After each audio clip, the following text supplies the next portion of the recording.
Hello friends, welcome back to my channel. இன்னைக்கு நம்ம super ஹெல்த்தியான பீட்ரூட் பக்கோடா செய்ய போகிறோம். வீடியோவை ஸ்கிப் பண்ணாமல் பாருங்கள். இப்போ எப்படி செய்யுதுன்னு பார்க்கலாம்.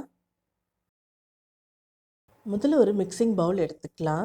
இதில் 2 கப் அளவுக்கு கடலை மாவு சேர்த்துக்கலாம்.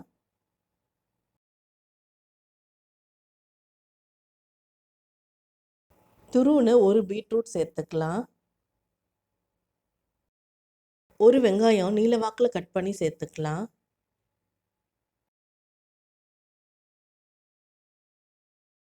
கட் பண்ணி வச்சுருக்க 3 பச்சை மிளகாய், 2 கொத்து கருவேப்பிலை சேர்த்துக்கலாம். இடித்து வச்சுருக்க 5 பல்லு பூண்டு சேர்த்துக்கலாம். 1 ஸ்பூன் சோம்பு சேர்த்துக்கலாம். 2 சிட்டிகை பெருங்காயத்தூள் சேர்த்துக்கலாம். தேவையான அளவு உப்பு சேர்த்துக்கலாம்.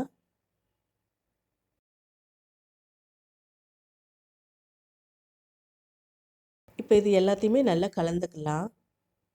மாவு கூட எல்லாமே சேர்கிற அளவுக்கு நல்லா கலந்து விட்டுறலாம். இதில் நம்ம தண்ணி எதுவும் தனியாக சேர்க்க போகிறதில்ல. பீட்ரூட்டில் இருக்க அந்த ஈரப்பதமே நம்மளுக்கு போதும். அதுவே நல்லா பைண்ட் ஆகிடும்.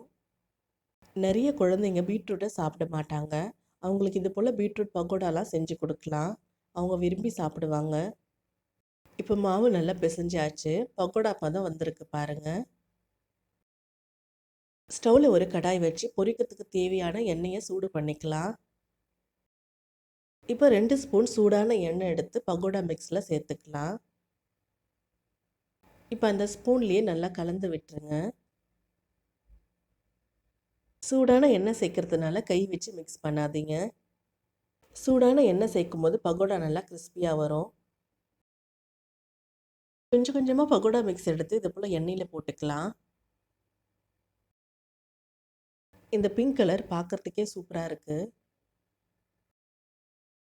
இந்த பிங்க் கலர் இன்னும் நல்லா டார்க் ஆகும். அது வரைக்கும் ஃப்ரை பண்ணி எடுத்துக்குங்க.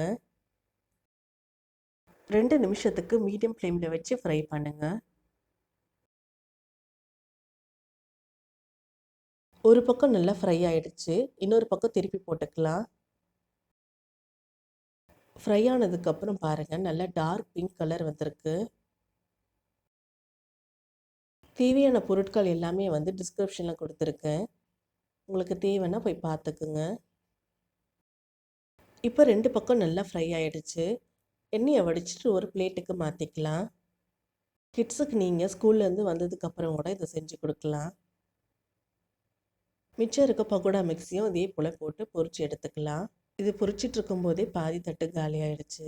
பசங்க நல்லா விரும்பி சாப்பிட்றாங்க. இந்த பீட்ரூட் பக்கோடா ஆறினதுக்கப்புறம் இன்னும் நல்லா கிறிஸ்பியாக இருக்கும். அவ்வளவுதான், ஹெல்த்தியான பீட்ரூட் பக்கோடா ரெடி ஆகிடுச்சு. இது சூடான சாதத்தோட சைட் டிஷ்ஷாக கூட நீங்கள் சாப்பிட்லாம். இல்லைனா கிட்ஸுக்கு கூட ஈவினிங் ஸ்நாக்ஸாக கொடுக்கலாம். இந்த ரெசிபி உங்களுக்கு பிடிச்சிருந்தா லைக் பண்ணுங்கள், ஷேர் பண்ணுங்கள். இதை ட்ரை பண்ணி பார்த்துட்டு எப்படி இருந்துச்சுன்னு எனக்கு கமெண்ட் பண்ணுங்கள். இன்னும் என்ன மாதிரியான வீடியோஸ் எதிர்பார்க்குறீங்கன்னு கமெண்ட் பண்ணுங்கள். என்னோடய சேனலை முதல் முறையாக நீங்கள் பார்க்குறீங்கன்னா மறக்காமல் சப்ஸ்கிரைப் பண்ணுங்கள். பக்கத்தில் இருக்க பெல் ஐக்கானை கிளிக் பண்ணுங்கள். அப்போ தான் நான் போடுற புது வீடியோட நோட்டிஃபிகேஷன்ஸ் உங்களுக்கு வரும். தேங்க்ஸ் ஃபார் வாட்சிங்.